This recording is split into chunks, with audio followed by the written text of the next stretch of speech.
We will talk about motivation, but you know, motivation is different for everybody in this room.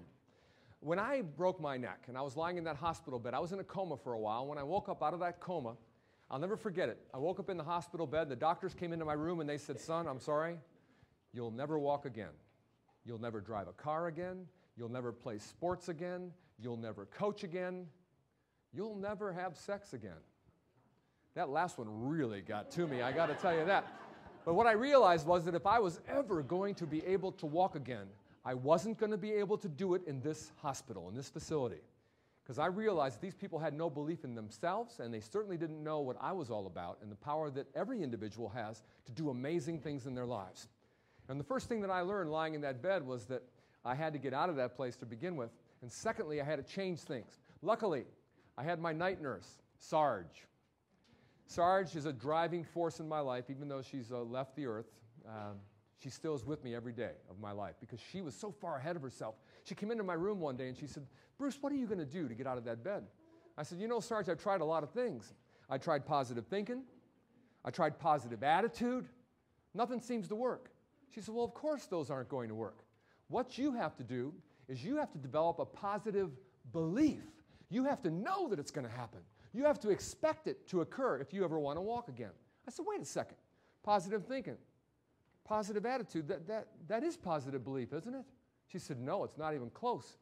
And then she told me a story about a Frenchman named Philippe that illustrates the difference between positive thinking and positive belief. Maybe you heard about this fella. He came to the United States back in 1928.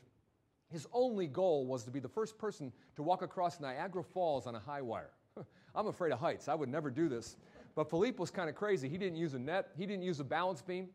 He didn't use one of those parasols. You know what he did? He pushed across a wheelbarrow full of 200 pounds of bricks.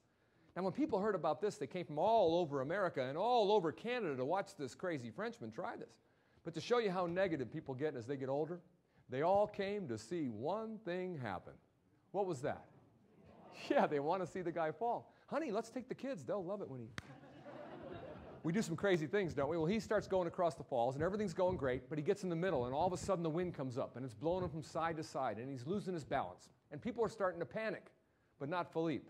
He's just giving them their money's worth. He's just adding some suspense. He could do this easily, and he does. He gets all the way across. When he gets to the other side, the reporters are gathered all around him, and they're asking him all kinds of questions.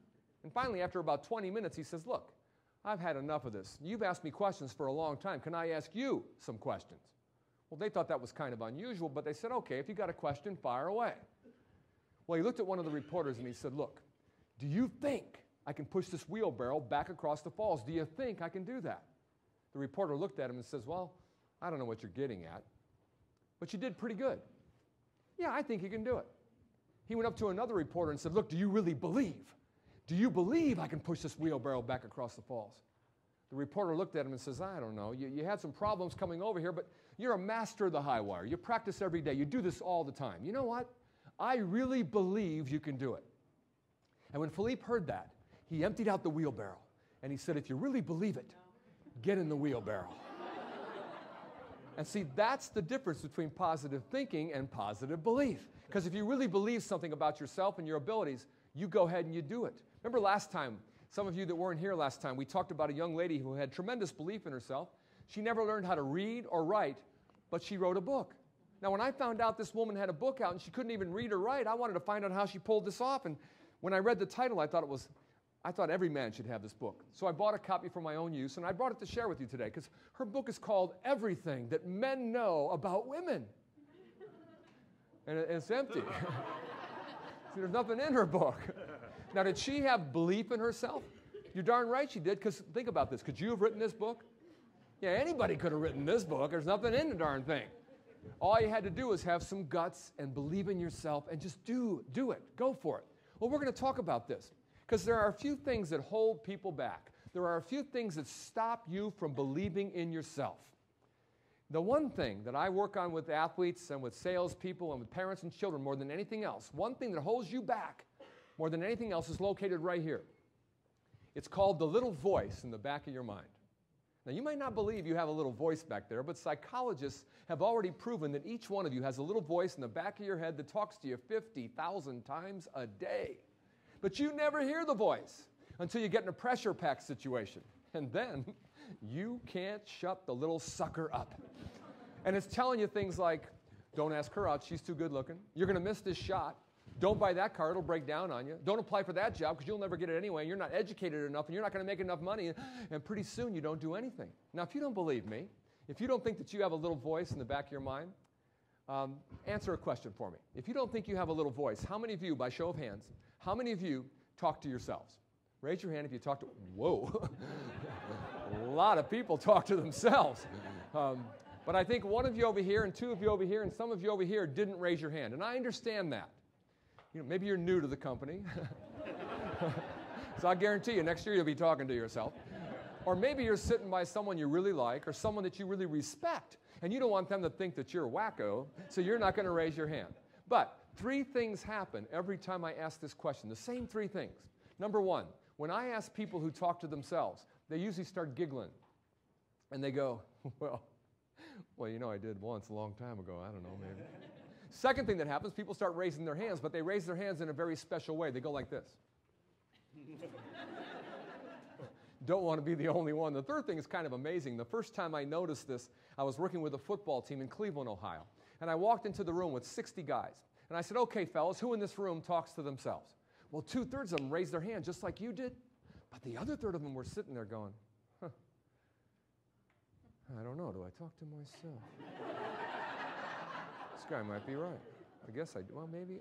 Yeah, I guess. And the whole point is, we all do this. But right now, let me prove something to you. Because of all this negativity, your little voice lies to you. I said that earlier. Well, I want to prove it to you now because you don't know if this is true. So let me prove it. In fact, I'm going to prove, number 1, that you have a voice, and then number 2, I'm going to prove that your little voice lies to you. But I need your help. Okay? And all I need you to do is for the next 20 seconds, I want you to give me everything you got. Give me 100%. It's only 20 seconds. Can you give me 100% for just 20 seconds? Can you do that? Okay.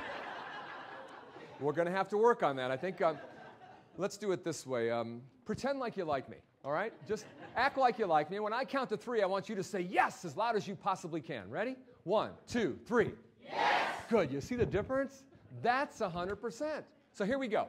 I'm going to prove your voice lies. See, I want you to take your left hand and raise it up in the air. Well, get it up in the air. Come on. As high as you can get it. Come on. As high as it'll go. Good job. That's great. That as high as it goes? Okay, that's better. That as high as it goes back there? Good job. That as high as it goes in the back? Good. Now that your hand is up as high as it can go, I want you to take and raise it just 1/4 inch higher. Go for it, 1/4 inch. Okay, now put your hands down. Now see, I just asked you to give me 100%. And you said, yeah. And then I asked you 3 times, is your hand up as high as it'll go? And you sat there going, uh-huh. And then I said, go 1/4 inch higher. What'd you do? You did it. Now see, what I want you to realize is this. It doesn't make any difference how good you think you're doing something. It doesn't make any difference what level you're at or how different achievement you've already accomplished in your life. You can always do things better.